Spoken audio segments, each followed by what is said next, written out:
आता माननीय पंतप्रधान येत आहेत आणि माननीय पंतप्रधानांनी नवीन नारा दिला, एक है तो सेफ है. काय सांगितलं? एक है तो सेफ है. आम्ही बघतोय देशात एक ही तो सेफ है.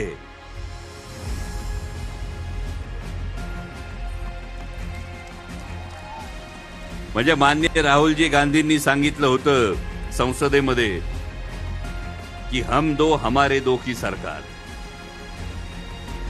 म्हणजे दोन उद्योगपती आणि दोन नेते यांच्या सरकार. आणि आता माननीय पंतप्रधान म्हणतात एक ही तो सेफ है.